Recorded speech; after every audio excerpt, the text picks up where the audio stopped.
Dr. Farooq Abdullah joins me, looking rather well in the September weather of Jammu and Kashmir, the grand old, or should I call you the grand young man of Kashmir politics? Thank you. Thank you. Are you grand old or grand young? I'm grand young. You're grand young. I'll never get old. You'll never get old. He'll never get old. I met him some 40 years ago, and I continue to sort of meet him off and on, and he looks the same in terms of his energy levels. You're what, 88 now? Yes, nearly that. 88, Farooq Abdullah contested his first elections way back in 1980. 80. And that was when your father, Sheikh Abdullah, was still around. So it's been a very long time in politics. A long time, yes. Yes. What keeps you going? The desire to see the state improving, poverty disappearing, better education, better health, better tourism, which is our bread and butter. You know, you're saying all this, but this election in particular, if I go back to these elections since 1980, many believe that this 2024 elections is particularly significant, Dr. Abdullah, because it is the first election since your state has been downsized to a union territory and since the effective abrogation of Article 370. What's at stake in this election in Jammu and Kashmir this time? The most important thing, I'll tell you, is that India is going through a major change. The hate that is developing in the nation, thanks to BJP, between religions, that is touching us greatly. They downsized us. I've never known, ever since India became independent, union territories were made states.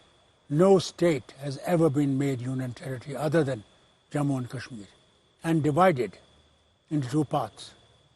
Is that still in a way the issue? We saw Rahul Gandhi come here yesterday and say, if the Congress-NC alliance is chosen, we will restore statehood. But statehood is not for your assembly to decide. It will be decided in Delhi. So is statehood the big issue of this election, restoring statehood, or is it about bringing back Article 370, which again, after the Supreme Court order, seems highly unlikely that Jammu and Kashmir will get back its special status? If you remember, there were two judgments before from Supreme Court. Yes. Which said that it is a permanent affair. But statehood is not... It's not something that one can say that tomorrow they may not decide in favor of it. After all, look, when you think of reservation for the scheduled caste, it was made for 25 years. It still continues. Now, why is it that they feel that 370 was something divisive? Because the belief is that 370 somewhere was an issue which reflected a certain separateness of Kashmir and prevented the integration of Kashmir with the rest of India. The statehood was downsized to a union territory so that the centre believed they wanted to restore an element of normalcy to a state which for the last 30 years has been torn apart by violence and by insurgency. So this was an attempt being made by the centre to bring a sense of normalcy. They're saying that's why we're now having elections. This is part of our Naya Kashmir. Well, I like to ask them. They were saying that 370 is blamed for terrorism here. Have they controlled terrorism? 5 years they've been now total control of the state. We are not... There are fewer terrorist incidents, Dr. Abdullah, in the valley compared to what it was when you were Chief Minister, when Omar was Chief Minister. Compared to then, there are fewer instances of stole petting. It's virtually gone. Therefore, they're saying there's peace and normalcy. Well, they say a lot of things. Is everything right? How many troops have you got here? How many forces have you got? Go and walk on the street and see how well they are armed. Go and see. Is that peace? Peace should be without these troops that are around. They will turn around and say, look, Farooq Abdullah was Chief Minister 5 times. Omar Abdullah was Chief Minister. Mehbooba Mufti was Chief Minister. The people of Kashmir have given you all a chance. You all were not able to handle the challenge of militancy. The centre believes they put in troops. They brought a reasonable amount of peace and normalcy, and therefore they feel that this election could be a prelude to statehood and a restoration, in a sense, of of a pre-2019 situation as far as statehood is concerned. Is that good enough for you or not? I want statehood. I want full statehood, not truncated statehood. Immediately, Immediately. The moment a new assembly comes in place. Yes. Why should we be under the Viceroy of Delhi? You're calling them the Viceroy. You're calling Yes, the Prime Minister. Viceroy of Delhi. You're calling the Prime Minister the No, Viceroy of Delhi. The governor here. You're saying the Lieutenant Governor is the Viceroy of Delhi. Delhi, yes. He's Viceroy of Delhi. He can order anything. He can change anything. He's actually now got even more powers under the Jammu and Kashmir Reorganization Act. Your son Omar Abdullah the other day said that I can't even probably appoint a peon even if I become the Chief Minister. So you're saying, what use then is this election? Because Omar Abdullah first said, I don't want to contest this election as a union territory. Now he's contesting the election. In fact, he's now contesting from 2 seats. What's the message? I'll tell you one thing. We have to be in it to change the situation. You can't be in a boat which is in storm and guide it from outside. It is getting into the boat and guiding that boat through storm, which was necessary today. So we are in storm, and this storm has to be controlled, and we have to get out of this storm. And we needed him to come forward. So you have convinced your son to contest the elections. He was reluctant to do so. I'm told you finally convinced him to contest the elections. But is the election going to be a solution, Dr. Abdullah, to the lingering issues of Jammu and Kashmir? Do you believe that Jammu and Kashmir, once statehood is restored, will actually be able to turn the clock back? Let me tell you, it's the first step. I'm not jumping to the 10th step. In the first step, people will be the rulers of the state. It will not be just 4 advisors and bureaucrats. It will be the people who will be coming to the assembly, who will look after people's difficulties, look into what can be done for them. How do we improve their situation? The unemployment that is here, our conditions of the schools, hospitals, roads. You know, you're saying this. The fact is that tourism has reached record levels last year. 21 million tourists came here. There is some improvement in certain sectors like sericulture. There is a belief. I was in Bij Bihara today. There's a Bij Bihara Premier League that was going on with a crowd of 4,000 people. So the government is saying, look, there are significant achievements. Why do you deny the Viceroy of Delhi, as you are calling him, that he's done nothing for Jammu and Kashmir? Are you telling me that when you were Chief Minister, the roads were perfect? No, the roads are better now, if I may be allowed to say so. Education, health, you could have improved it when you were Chief Minister. So that's, you see, the government in Delhi is saying, contrast our 5 years with the so-called family Raj of the Abdullahs and the Muftis. Let the government come, and first white paper will produce of these years that the Viceroy has been here. And you will see the truth from lies that they have been selling, not only to the world, but to our people in the nation. No, you can't deny the tourism figures, for example. Look, tourism is a thing. Tomorrow, you kill 2 tourists, it will disappear like this. Even today, I'm telling you, when people come here, they're scared. They still ask me on the phone, can we come? I tell them, please come. Even in 89, if you remember when the Kargil war took place. 99. We had, you know how many tourists? Nearly 10 lakh tourists here. So you're saying it's not as if things changed for the better only after 2019? It's not the question. The things move on. They don't stagnate. Why are you so anti-BJP? What is it about the... You were part of Atal Bihari Vajpayee's government. Atal Bihari Vajpayee didn't have one. 23 parties of India were part of him. It was not BJP Hukumat. It was a Hukumat of 23 parties that ran that government. Mamta was a part of that government. All of us were part of that government. So he was a different man. He was not what today's people are. A very different man. So your problem is not so much with the BJP, it's what Narendra Modi represents. It is a question of the things they are now doing. The way they are trying to separate people on the religious basis. It's not, is this India? India is a diverse nation. It is unity in diversity. It is diversity we want to protect. Then only we can have unity. You cannot have unity if diversity is finished. You know, if there's a BJP leader listening to this, they'll say, please ask Dr. Abdullah, and I will ask you this, that the Kashmiri Pandits were also a symbol of your diversity, of the whole notion of Kashmiriyat, yes. And they left Kashmir in the 1990s, and most of them have not returned. So where is the diversity in Kashmir? Kashmir now, also very good. You asked me a wonderful question. Okay. You say we failed. What have they done in 10 years? Have they brought Kashmiri Pandits back? Have we given them that confidence? They're still in their camps. They're still all over the place. What have they done? Only man who took that chance was in Umar's time, was Manmohan Singh's government. They gave 3,000 jobs to young Kashmiri Pandits in all over the state. Then what happened? Overnight, in this government, they ran away from here when 2 of those Pandits were killed. Have they normalized the situation? I would like to ask the very BJP people who are talking to you. Have they?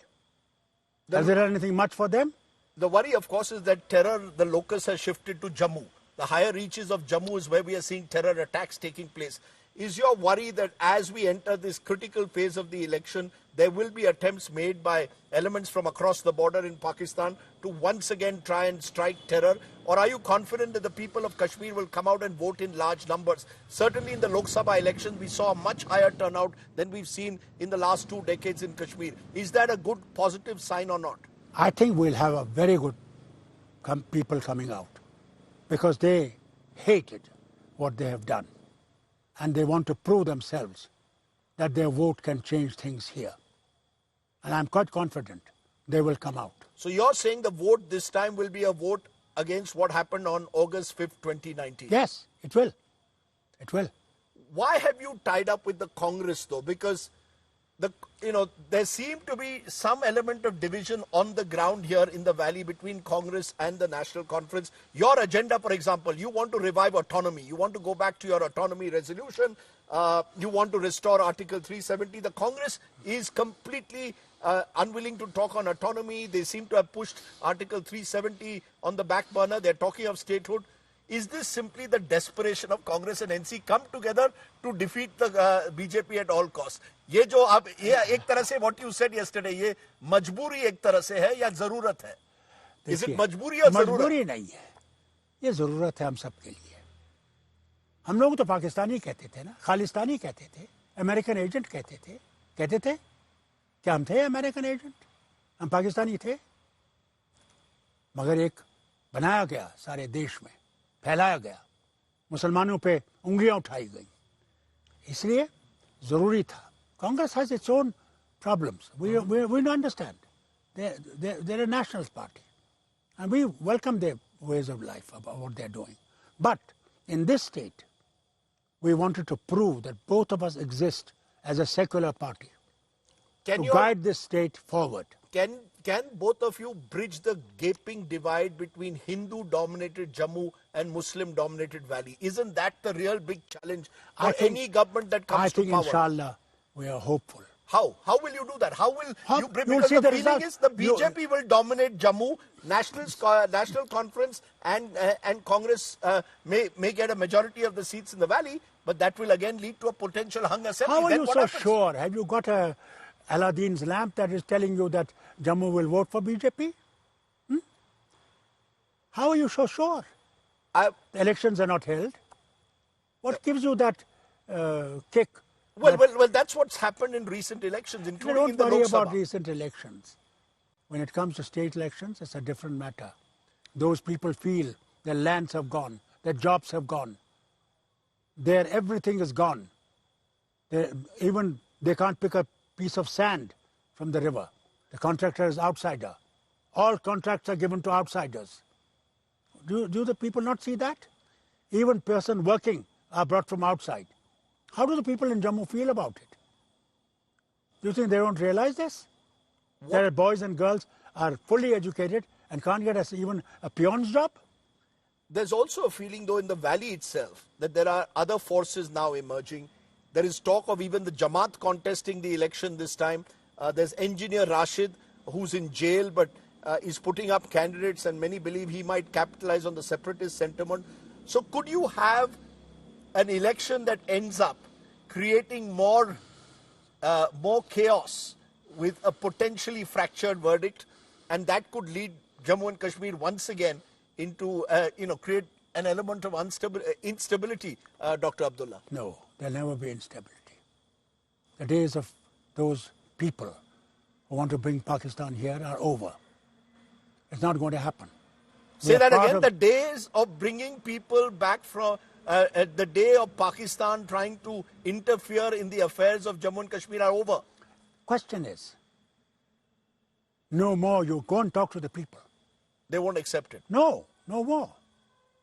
They would want India and Pakistan to be friends so that both nations could progress. That everybody wants.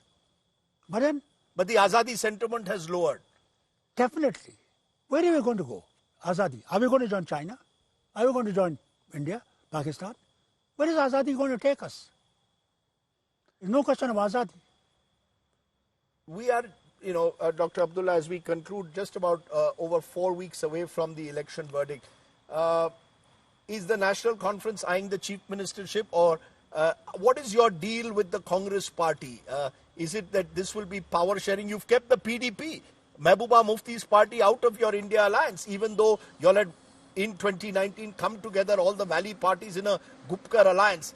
Is this the Abdullahs and the Gandhis have struck a deal because of your close personal relationship? No, it's a deal for the good of the state and of the nation. That is what we want. And don't think Mehbooba Mufti is away. She could still come back into your alliance? Who She's knows? Still part of it? Who knows? Never close your doors. Keep your doors open if you want to continue to make a better state, a happier state, a people who will move forward.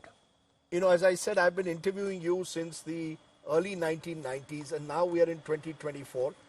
You've grown young, I've grown old, which is another issue. But how do you see the future of this state? Because I meet a lot of young men. As I said, I went for this cricket match today. So much of talent out there. All they need is opportunity. Who's going to provide the people of Jammu and Kashmir equal opportunities, treat them as equal citizens, to give them a sense of hope? Someone told me at the ground, please ask Dr. Farooq Abdullah, did the Abdullahs and the families benefit, or did the people of Kashmir benefit over the last 70 years? Ask them. Did they have education? There was free education from 0 class to the university level, which is not today. Today it's only up to the 14th class. Rest university you have to pay. It was free here. Today these very boys who speak to you, they're educated to the highest level. How? National Conference. The land they are on, it is given to them free. They were tillers. They became overnight owners of this land. If today they are prosperous, it is from that. Why did this agriculture university come about? Where did the health institutions come up? Did it come from the air? IITs and engineering colleges, medical colleges. Where did they come? A number of Kashmiris, though, have to leave Kashmir Valley to get good jobs. That is a problem. You have to accept that you weren't able to create enough jobs for the young. My limited point, Article 370. Sir, is there any going back on that? Sir, I created 2 lakh jobs. Has this government done that? Tell me. Ask them. 300 doctors overnight appointed. Into every village we sent doctors, hakims and vads. Did I do that? I was in Bij Behara. And 700 bridges, small and big, made overnight. I was in Bij Behara. They said there was a hospital, but there is no night shift. There aren't enough doctors. Well, sir, that you should ask this present government. They are the ones in power for so many years. It's not my question. Ask me when we rule again, after 5 years or 2 years, what have we achieved? You're confident that the NC Congress will form a government on their own and you will not need the support of any parties. And you've told me in this interview that you're very clear the first decision that the new assembly will take will be a resolution for statehood. Am I correct? Correct. Why not? Not only will we take, I am quite confident that India Gathbandhan in Delhi, in the parliament, will shout for it also. But the Prime Minister may not accept it. The Modi-Shah government may not accept it. They're not going to last forever. They'll also go. It's not a permanent affair. They will go. Okay. They will go. Okay. Dr. Abdullah, I'm going to leave it there. It's always good to talk to you. You're as feisty as ever. What's the secret of your longevity? What keeps you going at 88? You're still addressing rallies. You're still good out thinking, there. good life, good thinking, honesty in life. That keeps you going, and belief in God that He exists, that He is the master of all of us. You always give me you want to tell me something in Kashmiri that reflects your life beliefs? ये वतन जो है ना, इसकी आबहवा, इसकी ज़मीन, ये आपको ज़िंदा रखती है, ये आपको ताकत बख्शती है. सिर्फ ये है कि आपकी नीयत अच्छी होनी चाहिए. अगर आपकी नीयत सही है तो अल्लाह ताला आपका रास्ता खुद साफ करेगा. उस नीयत को पैदा कीजिए. हमारी नीयत है कि वो हिंदू हो, मुसलमान हो, सिख, ईसाई, बौद्ध हो, गरीब हो, हमने सब के लिए मदद करनी है. वो अमीर हो, गरीब हो, हमने कोई फ़र्क नहीं करना. और ये हमारी ज़िंदगी है. फ़र्क पर नहीं चलेगा, क्योंकि जवाब वहाँ जाना है जिस वक्त हमने जाना है. उसके पास कुछ नहीं चलेगा. जो आपने किया है वही होगा. इसलिए अगर उसको अचीव करना है तो सबके साथ चलने की कोशिश कीजिए. उनकी मुश्किलों को दूर कीजिए. अगर उनकी मुश्किलों को दूर कर सकोगे तो इंशाल्लाह वो कामयाबी बख्शेगा. This is of course a very special land, heaven on earth. It is, like Rahul yesterday said. He said every place you touch is God's own. But it's been destroyed by, over the last 30 years, I'm sorry to say. Over human beings. The two countries who I wish will one day find that the only way of living is to live together for each other's benefit. I hope that day comes before I sleep. Okay. Dr. Abdullah, thank you very much for sharing your time. God bless you.